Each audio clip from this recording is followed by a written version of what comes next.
He's here. Dave's here. Here he comes. Look, everybody. Look. Here's your starter. Do you know what I'm wearing here today? Oh, look. Has anybody ever seen one of these? This is my new, it's not from Primani. This is my new moleskin coat, made entirely of bowls. Because I don't care these days. There we go. A moleskin coat. If you haven't seen one, Dave's got one for you. All genuine fur. Good morning, everybody. Things have overtaken me a little bit this morning. I may have to break off halfway through the talk, but lovely to see you all again, even though I can't really see you. I know you all have done loads of these talks before, and I know you all like some of the interesting little bits of information from the past. Like I say, I've done this for 45 years. I found this out, which you may be interested in.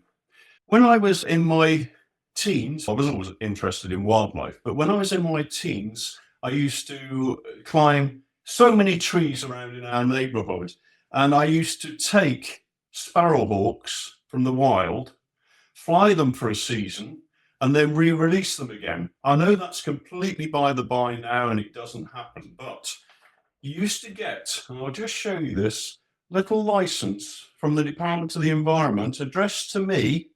I don't know if that's back to front, I'm not sure. But anyway, the address to me saying, by all means, Mr. Archer, go and take yourself a sparrowhawk, which you would watch a nest. And when the young sparrowhawks were ready, climb the tree, take the bird, man it, train it, and fly it for the season at partridges, whatever, and then re-release it afterwards. And it was really interesting. Well, of course, it's been my life. Who's just thrown this? Just throwing this, goodness me, I'm trying to give you a nice little talk here. Banana skins, come on. Anyway, the next stage of this bit is, I'm not doing a PowerPoint presentation today, I'm doing a paper point. This next point is quite interesting. And our quite interesting thing, bear with me on this. If you look at any tin these days, any bottle, you don't think anything of doing this. Where are you going to in this, Dave? It's a screw top.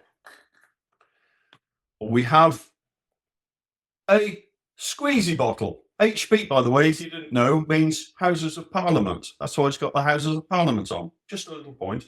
But anyway, let's go right back now in time. I'm going to put this light on because I've always collected little pest control bits and bobs. Now, when we used to make bottles, we didn't have this kind of technology I've just shown you. We had bottles which were made from two separate parts, and you'll see that is two separate pieces of glass, and it was actually snapped off at the top.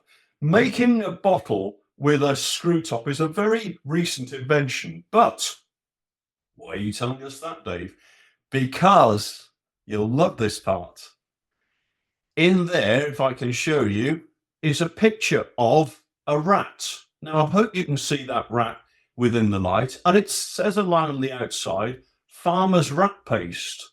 And for all that we're talking about today, can you see that clearly now? For all the modern technology, look at this little bottle. That is worth an awful lot of money these days, an awful lot of money. We then went on to bottles which had lines on, especially to show that things had poison in. But the reason the top of it is broken is because that's the only technology we had, and that's why it's off center at the bottom, and it's farmer's rat paste. I bought that, it must be 30, 40 years ago now. Okay, so just a little parts for you. Like I say, I may have to dash off in sort of 10 minutes time, but if I do, but just bear with me on this.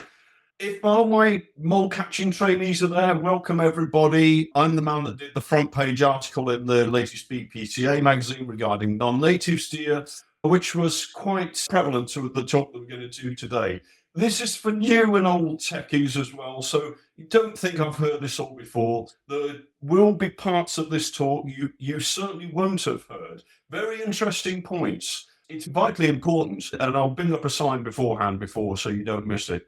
I know it's all paper point. I'm not doing this for a laugh. I find technology so hard. We're talking about phone. That's my phone. It does me okay. I can't seem to use this technology, but there we go. So let's go on to our non-native species. We have in this country, being an island as well, non-native plants, birds, insects, and mammals. Other invasive species we have is plants that you may come across: floating pennywort, giant hogweed, Himalayan balsam. You may have found that in your garden if that's a pest in your garden, if that's a weed in your garden. Very difficult to get rid of. You'll see it along railway lines, that pinkish flower. Japanese knotweed, parrot's feather, Australian flatworms as animals, bullfrogs, mussels, and of course for our industry, Asian hornets. But it's not just the non-native animals which pose a danger to our ecosystem and wildlife. Plants can be just as dangerous. You need to know about a few of these, and anybody who's in Scotland will be certainly aware of this one. Rhododendron is a really invasive plant, and don't be fooled by its beautiful flowers, and they are beautiful flowers. But rhododendron is Scotland's most threatening invasive non-native plant. Rhododendron ponticum was first introduced into Britain in the 1700s. It was an ornamental plant, and like all of these non-native species, nobody could have guessed the damage it would have caused. Our Himalayan balsam on plants, it provides ample nectar for pollinators, which is good, but as it likes to grow along rivers, it can impact water flow and expose the banks to erosion in winter. It also grows incredibly quickly, spreading out by shoots or seeds from pods when disturbed. If you see it in any areas like that, you'll be surprised, if you haven't come across it before, just how prevalent it is. Japanese knotweed, another plant that causes a lot of damage to and spreads rapidly through rhizomes, fragmental stems. To try and kill this plant with an insecticide is incredibly difficult. So it outcompetes our native flora as well. Now, there's another bit here which is quite interesting. We have saved giant hogweed for last for a reason. It was first introduced as an ornamental plant, and giant hogweed sap, if you ever come across it, causes painful blisters and photosensitivity, which can last, you ready, for many years. Now, if you are working around by a farm, or in any area, rural areas, just make absolutely sure that you're not working by a giant hogweed. It can even cause temporary blindness. As such, if you do come across it, don't touch it or destroy it. In fact, I would urge everybody who's watching this demonstration now, by the way, they put me on last because all of the important speakers were on, but this bit now, I'm just talking about what this can do to you. Don't touch it without protective clothing, a mask and goggles.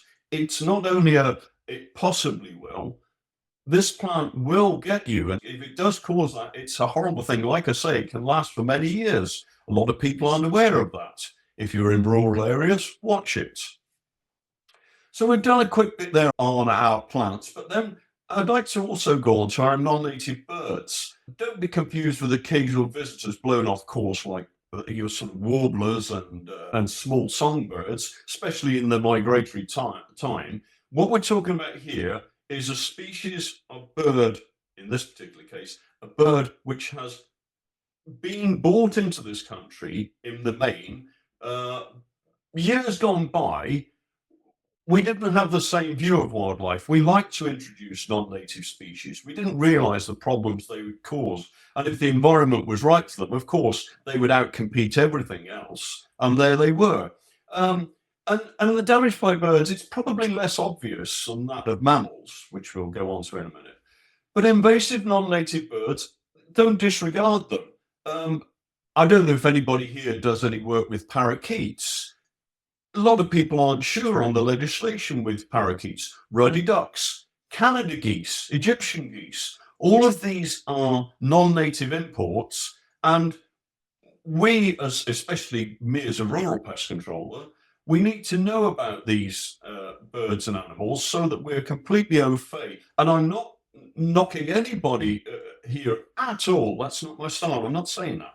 But for anybody that was doing the sort of environmental risk management, this is slightly different work. But you need to know about, for instance, if you're in London area, rose-ringed parakeets. Now, you maybe see them flying about and think, are they actually a pest species? Can we deal with them? Well, yes, you can. They're bright green and rather loud invaders. You can't miss them. You may think that, by the way, if you've got your cup of tea, cheers, everybody.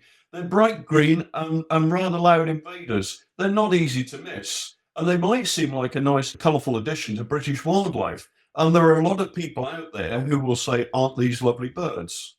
Yes, they are attractive, but having these type of exotic parrots about does come at a price. How's that, Dave? They can outcompete native hole nesting birds and a serious agricultural pest. My guess is within the next 20 years, they will be like the collared dove, which is also a bird which has made its way to our shores. And I think the fact that they are a nice looking bird may raise all sorts of ethical problems, especially with the general public. But already now, let me just say, parakeets can be aggressive. They'll easily push our native birds away from feeders in the winter. Certain parts of the country, we haven't got them yet. In Somerset here, we haven't got them. Kites are just about getting here. I'm not talking about a non-native species, I'm just talking about the spread of birds. But parakeets are definitely on their way. But in 2009, let's go back to 2009, the Government Wildlife Organisation, Natural England, they actually added feral parakeets to the general licence. Now, I'm surprised that a lot of people don't realise this, but it can be lawfully culled because of that addition without the need for any specific permission. Feral monk parakeets, they were subsequently also covered by the licence. Same sort of bird, a parakeet, slightly different looking bird though. They can be controlled under licence where there's evidence of a threat to native species, damage to crops and air safety purposes. It is illegal to release or allow ring-necked parakeets to escape into the wild. I'll come back to that point. So that's just a quick overall view of these bright green birds, which you'll see around about.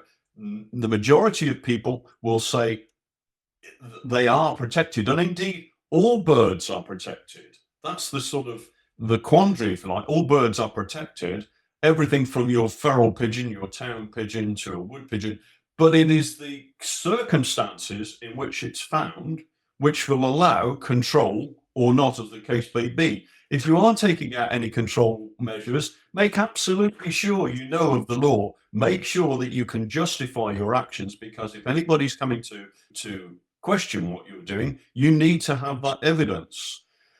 You may come across ruddy ducks, strange looking little birds with their blue bills, stiff tails and short wings. Reasonably attractive, depends on your point of view. They may appear clumsy and harmless, a bit like Dave. They are in fact a serious threat to white-headed ducks due to hybridization. You've probably seen in my article talking about sika deer and red deer. The intercrossing there of a non-native to a native species causes huge problems. While I think of it, salmon, which are farmed, if they release, their tail fins are shorter. So if they interbreed with native salmon, they can't get up the water courses and natural courses that their ancestors used to get up, because they haven't got the body shape, the fins to get up there. Now, I know that's not a non-native, but it just shows you the problems that can happen. Have a look at your general licenses after this. Just have a look at birds. If you think, oh, Dave, he on about, he don't know what he's talking about. But just have a look, and it's quite surprising. The other big one to look at, and it is a big one, Canada geese. They're so widespread now that, of course, everybody, I think, would know what Canada goose looks like. Parks, farmland, etc. You might think they belong here. They don't. They cause enormous damage to grassland, pastures and crops, golf courses, where they're pooing on patio areas, especially on where the public are. The slip and trip hazard from that, you could say, forget the farmland, look at the problem here. And of course, that is all covered under license, which doesn't mean to say that anybody's going to go out shooting these birds where the public can see. We have to be sensitive. But the mechanism for being allowed to control these birds is there. They can trample the nests and damage waterside habitats of other birds. They were obviously native to North America. It was first introduced to Britain in the 17th century. But the numbers, people, have more than doubled since 1984.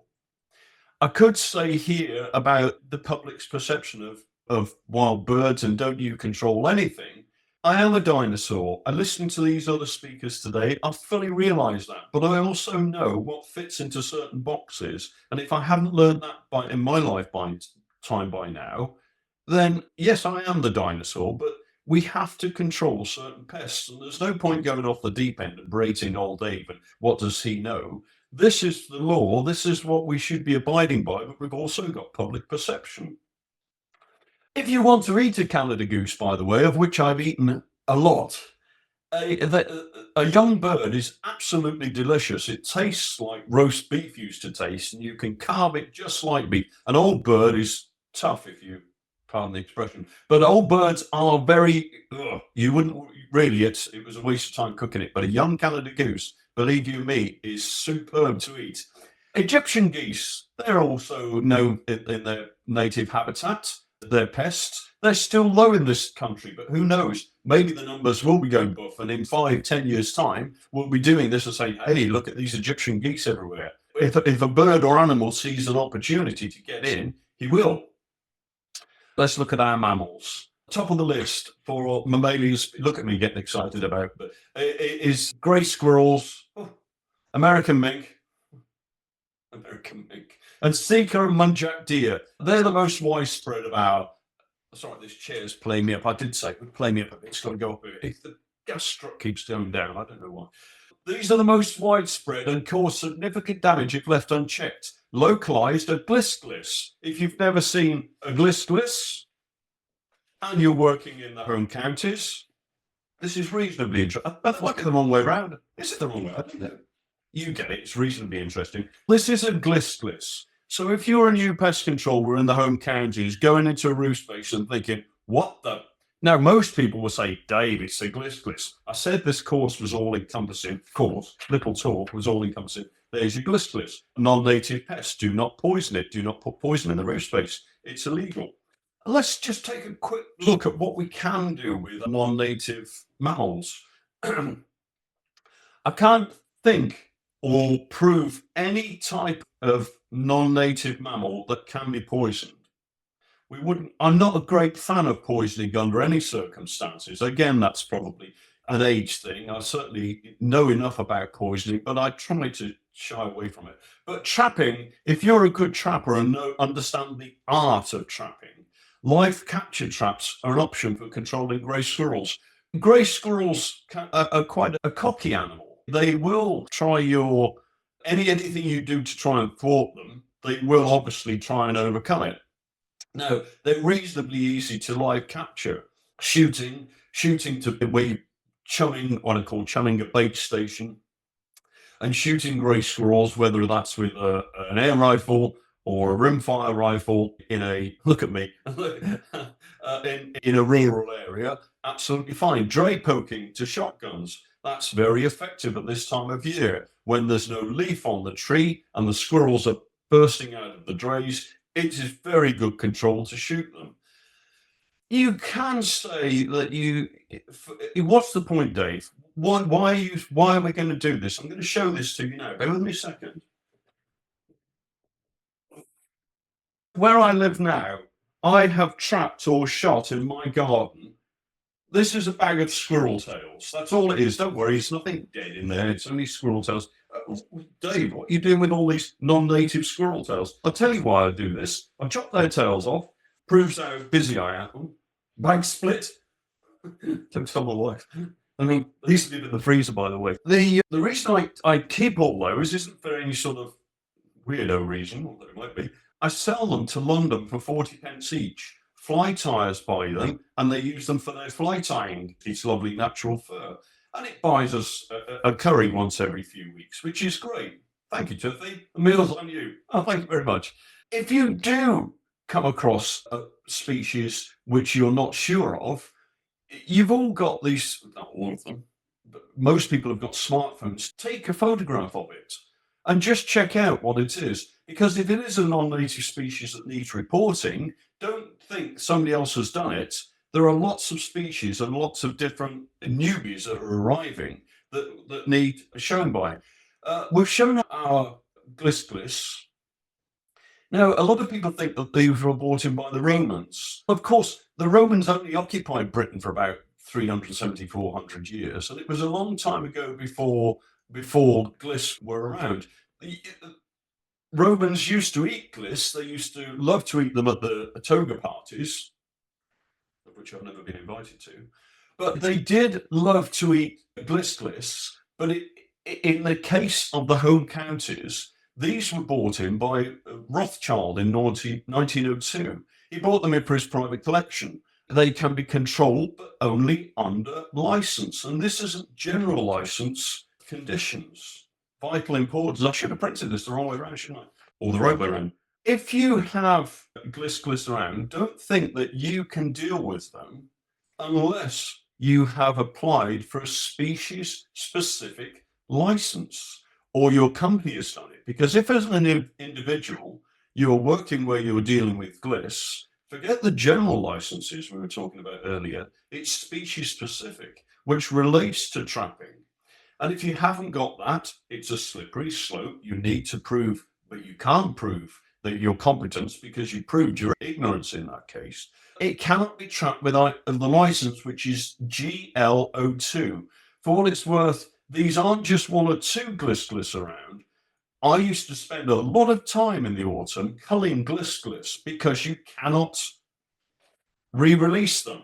You must cull these animals when they're caught. You cannot re-release them into the wild. Okay, that's a quick bit on gliss. If anybody wants to talk about these bits afterwards, by the way, being, sitting in my chair most of the day, then by all means give me a shout. I'd love to talk about it. Rabbits. Rabbits were brought here by a chap, I think his name was Norman Invasion, after 1066. They're technically non-native imports. But like our fallow deer, they've been here so long now, they're accepted as part and parcel of naturalized fauna.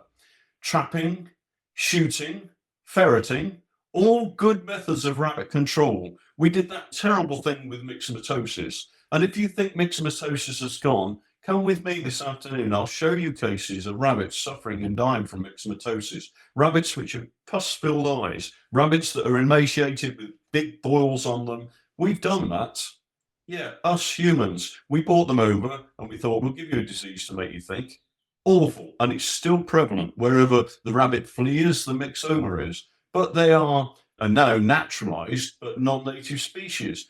Yeah, I'm not saying this to make you laugh. I'm saying it true. I shoot a lot of rabbits. I grow a lot of leeks. And I love to make rabbit and leek pie. It's wonderful. You don't need any sort of fast food ingredients. It's good, healthy food, nice food. You can do anything with a rabbit, cooking wise. You can stir fry it. I'm going off the deep end, but mink, feral mink. Let me hang on. Just for this. I'm talking a bit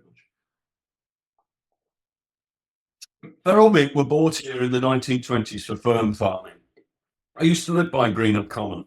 I've never been in a fight, but I was nearly punched and beaten up by a group around and about there, no names, no pack drill, because of mink control. They were releasing mink by their, let's say, hundreds, who knows. But I tell you now, whichever side, where's your heart? The best hunting I have ever done, the most productive and wonderful, and I don't care if this goes on the intraweb or whatever it is, was hunting mink with old otter hounds in the days when you could hunt with hounds. We used to be in the River Kennet in the summer, floating down the river, and it was the most wonderful thing. Hounds were going past you, obviously in areas where mink were, and the hounds would start speaking if they could pick up the scent of a mink, and you would be right in there with them, hunting mink. And if they spoke and saying there was a mink around, that mink was DED dead. It didn't stand a chance, and it was the most humane method of control. Wonderful. Long time ago, but the warmth of that and going for a few beers afterwards. If there's anything better than that apart from rabbit and leek pie, I'm not. It's not me. So where are we with mink? There was a very interesting chap on last time. Darren was talking about mink control. Now look, when I was just saying about these mink, grey squirrels in my garden. People say, Dave, what are you doing that for? Let me tell you this. Again, absolutely true. This is reasonably interesting, but I've trapped 270. At one stage, I thought, am I really making any good here now? Let me tell you this. Again, true. You can come and sit in my garden for a cup of tea for a few hours, have a look and see if you want. There are no grey squirrels left in this area. There are no grey squirrels. I know people from around about half a mile away. Dave, we don't see any grey squirrels anymore. I'm not saying why, if it's people that I know I can trust, but grey squirrel control, trust me, it works. We need to be putting more emphasis into good trappers, good shooters. I'm not too sure about the other forms that we're promoting in grey squirrel control. I won't go any further on that because I'm not knocking anybody. I don't like all this sort of internet or whatever it is moaning about people. I'm just saying that if we really try, as we are with mink, if you'd have said to me, yeah, I've been telling you about my mink hunting and trapping, by the way, but there's been a lot going on.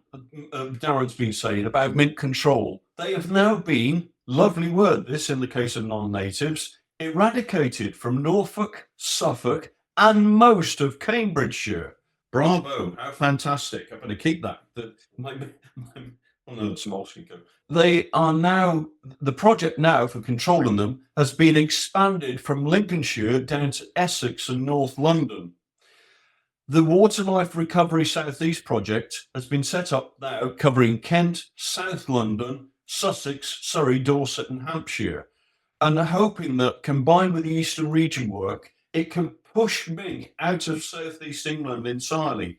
And if anybody goes off at the deep end, I don't mean pest controllers, I mean anybody that might be watching this, bank voles, water voles, moorhens, you tell me anywhere where mink are, where there's animals, they don't. Mink are ferocious predators and they will wipe those out completely. So hands up and big clapping to this. It's working very well. The Scottish borders now as well, we're starting to, I don't mean we as an industry, are starting to make great inroads into this control.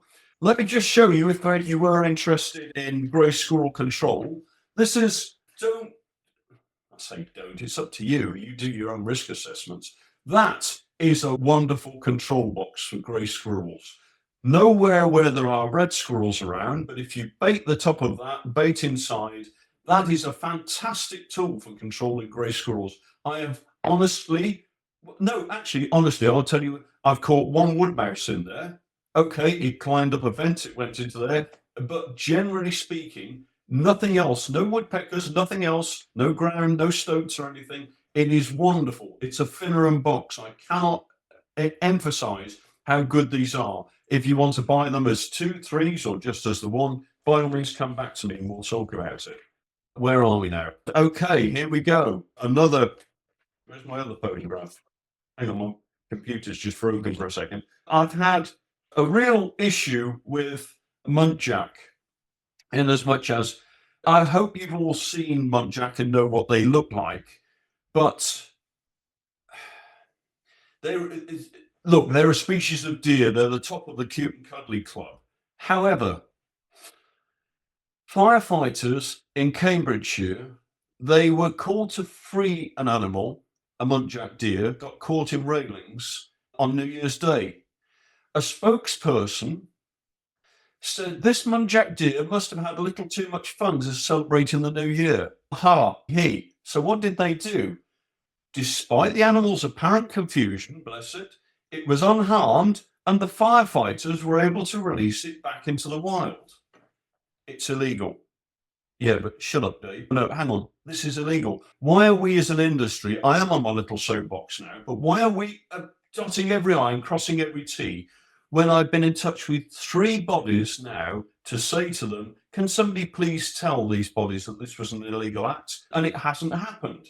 There are now muntjac, I know we've got people from Northern Ireland today. Apparently, how did they get there?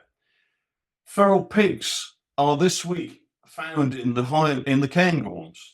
How did they get there? Okay, a quick question. Vote time now, please. This is our little quiz show, and this is a serious question. This is vitally important. And my question to you all, good people, I want everybody to vote on this. How many licenses have been issued in England for keeping and or transporting grey squirrels in the last 2 years? Bearing in mind all I said about what you need under licensing and legislation, how many, I'll repeat that for those of you watching in black and white, how many licenses have been issued in England for keeping and or transporting grey squirrels in the last 2 years? I'm not brilliant at this, so I'm just, please help. Oh, I can see. Right. Oh, look at you. Oh, God, you're more cynical than me. Look, Carl, that's like my maths report at school. Wow. Okay, good. Thank you. What a lovely team we are. Isn't it wonderful? No, probably none. Thank you, David. Graham, look at this. Look at this. 6. Ed, you're way out of line, Ed. Way over. They've issued, in the last 2 years, 2 licenses. 2. Just 2. Now, Dave, how do you know that? Because I'm still interested in this industry with a passion. I'm told it's in my DNA. It probably is. But look, 2 were issued. I got that after about 6 weeks. That information was passed to me under Freedom of Information from Natural England. Am I missing the point here? What is the point of legislation when you never have, even when cases of with this quick little talk now, prove to you that this is illegal acts, whether we like the length of the tail on the animal or the shape of his face or whatever, if it's illegal acts, why, when people are being informed about it, why aren't they jumping on it? And if anybody can tell me, Dave, you old dinosaur, the reason is this, I'll gladly accept it. For now, I'm at a bit of a moss, a bit of a miss. Have I got another couple of minutes on this? I don't know how this works. Yeah, you've got about another 5-10 minutes, Dave. Okay, brilliant. Thank you very much. Okay. Now, going back to our greys, which is probably our most important bit, they've reinvaded Anglesey. They're posing an existential threat to the red squirrels that have just clung on there by their little claws. I've only just thought about that now. When I used to live in the far, I've been around a bit. When I used to live in the far north of Scotland, red squirrels are a lovely animal. They are a beautiful animal. Little eared tufts. In fact, when I don't know if you can remember anybody here, we were in the Tufty Club at school. Well, and Tufty, the red squirrel, helped you cross the road, and all the kids knew about the Tufty Club because we had red squirrels around. The grey squirrel would have been glad to see you get run over, but the red squirrel, nice little chap, was hopping around a bit. But greys were eradicated from Anglesey years ago, but not on the mainland. So again, you have this matter of time that these animals can still still has his Tufty Club badge. Oh, well done, you. You'll sell it. Well done. Yeah. So it was just a matter of time until they scampered across the bridge or even swam across. And if you think that grey squirrels can't swim, you'll be surprised to learn that water life recovery teams sometimes even receive the people on the mink eradication. They sometimes receive reports of photographs of swimming with suspiciously large eyes and buoyant tails. Now, grey squirrels can certainly swim very well. Moles can swim incredibly well as well, but we're not talking about moles today. I'm sorry, you'll have to go back underground. We're not talking about you. Go down, back down. Back in your coat. I think what I finally wanted to say is that if we are serious now about our aliens or non-native species, then we must, whether we're individuals, and I urge anybody here now, companies, legislative departments, we must ensure that any legislation is adhered to. If any members of any clubs or organisations raise these points as an informed viewpoints, knowing what they're talking about, why are we ignoring it and why is it being promoted on the news? Hold that thought, because all we're doing, rather like the deer issue, is promoting ammunition to anybody that feels they're in the right. They've gone about 5 stages up the ladder, and us as pest controllers, rat catchers, which people want to call, what such and such, or that pop star was number 1 last week. He knows more than you do. Shut up. I think, from Dave's point of view, if we don't really push home all of our experience and knowledge and our training and expertise with these type of species, be it a plant, be it an animal, from a toad to a bird to a glisclis and knowing how to deal with it properly, or a muntjac. What is the point of us carrying it? It deflates me a little bit, and I'd like to know if anybody else feels the same. I'm not saying, Dave, why are you the only person that would be checking out on this information? Because I do understand we've all got busy lives, but isn't it nice for me to be sat here now saying that I have found this information out for you? It's not for me, it is for me, but it's for you people out there that I'm doing this because I enjoy the industry. And let's just adhere to anything legislation. Identify, you could do a little doofer sheet or whatever they're called. Identify, analyze, treat, or report.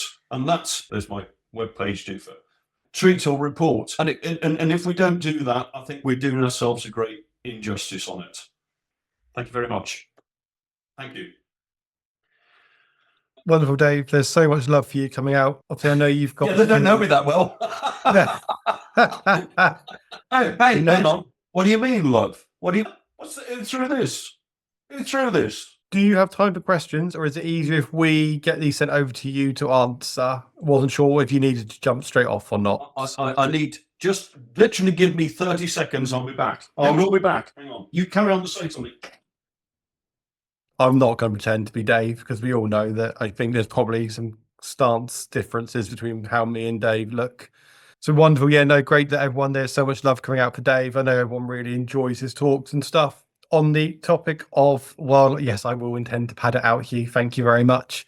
On the topic of wildlife management, we do have Wildwise, a new special interest group who are doing a lot of work around wildlife management, invasive species management and stuff like that as well. John has appeared from below. That is weird. There's three of us on the screen now. There's a question for John in the Q&A. I thought you could answer first. Wonderful. Okay, John's going to answer the question first, and then we're going to pinch Dave back a second. Yes. Hi. Yeah, I'm back. Any questions? Fine. Which one's for me? Are you waiting for me? John, there's a question about, I couldn't see a template for a site survey. Oh, site survey templates. There is a document section of the BPCA website. You can put your site survey template. Where is a site survey template? If you are using a particular manufacturer, they will also have a template for you for your site survey. And I was just filling while Dave went away, but Dave's back, so you can carry on, Dave. I want my Totty Club badge. Yeah. I think Hugh is also in the southwest, so he may be somewhat local to you. You may be able to steal that off him. We have a frothy coffee machine as well, if available. Look at this little camera lens, which actually is a coffee cup. Isn't that wonderful? And from the charity shop, everybody. Look. Okay, sorry. Go by, crack on. Quick legal position around dispatching feral fowl to stuff like peacocks, domestic ducks and stuff. Oh, again. If somebody just check, does somebody raise that question? Yes, it did. Yeah, that was Colin who raised it. It's a very good question. Your first point is, I had exactly this. It was a peahen, not a peacock, in Scotland. The problem this bird was causing was dislodging roof tiles. In big numbers, it would be at the top on slate tiles. It's expensive too. I did put an advert in the local shop, see if anybody lost it. I was in touch with the police as well, and nobody came forward. Now, real-time stuff, the police just said, well, it's way over and above, and just dispatch it if you've got to dispatch it, which is actually, it's not really okay, because the police aren't the enforcing, it's Natural England are the enforcing body on this. So if just to say the police said it's okay, it's no excuse really. But then this is what I'm saying actually, Niall, is that we need to make sure anything we do is belt and braces stuff, because, and I'm not being flippant, I'm being truthful. Any animal or bird we control or cull isn't coming back from that point. And you can't reverse that. So you need to make exactly sure of your action. But you're exactly right. For these species which are For instance, if you're trapping or culling, or if you're shooting and it's not under any specific license, Natural England are probably trying to get an answer from bodies these days. And again, I'm not knocking them, everybody. I'm just saying it's very hard to pick up the phone and speak to somebody. In most of these cases are emergency. I can think of black widow spiders came in a container from Louisiana. Peahens, indeed. Feral mink. Okay, they're the regular ones. But if it's a weird and wonderful, yeah, do as much research as you can. But don't expect an instant response. Research on the internet, but be careful of the sites and areas that you're going to, because you might get false information. But after all, the more rounded, I always say this, the more rounded you get as a pest controller, the better you'll be. Research and learn as much as you can. I've even got here, look, this is 1964, my little booklet on grey squirrels. We were a lot more, hey, this is a Forestry Commission leaflet, a wonderful little booklet. Look, it's all this kind. We didn't mind saying then about trapping or anything. We're very wary now because public perception is, look at the old, there's much better traps than that now. And we're more aware of stoats and what we have to do. So yeah, be careful is the answer, Neil. No. No, I'm still here. No, I listen intently. My background's wildlife and conservation management. I came in the opposite way to pest control, not the first way around. Do you have a particular squirrel curry you could recommend? Terry Ashley wants to know. Yeah, go on. Who was asked that? That was Terry. I do think we probably need to get you on for a Cooking with Dave Arthur episode at some point. Yeah, use rabbit instead. There we go. Squirrels you can skin them. They are notoriously hard to skin, and when you do it afterwards, honestly, it's like they've been down the gym for 2 years. There's nothing on them. If you're going to do them in just like me, just cut the tails off and the rest of them. In fact, just leave it out for old Foxy. If you look, we're talking about environmental management. I leave the bodies out for old Foxy Loxy. He's not caused a problem round by me, and he comes round every night going, "Where's my squirrels? I want my squirrels." And sometimes he has 3 or 4. Great, they've been recycled in the best of ways. But if you want to do them in a curry, I would rather take up knitting. I think that's not my bag. But it's up to you. It's up to you. It's up to you. That's absolutely fine. Are you able to pop a link, or are we okay to put a link to your website regarding the trap boxes and stuff you've shown? Is it better for people to my what? Trap? Did you say my website? You can do it too. It's not me. No. The only web I know is the spiders. No, but we can do it now. That's fine, of course. Yeah, we'll get that put back out for everyone afterwards if they're interested in any of the boxes and stuff you've shown today. And if anybody wants to know any chew the fat or anything about shooting or trapping or the old bits and bobs, by all means, give me a shout. Cool, wonderful. Appreciate that. So we've also got a question around sort of eradication programs of giant hogweeds, why there isn't more of them. I know that Scotland do a lot of work around invasive species management.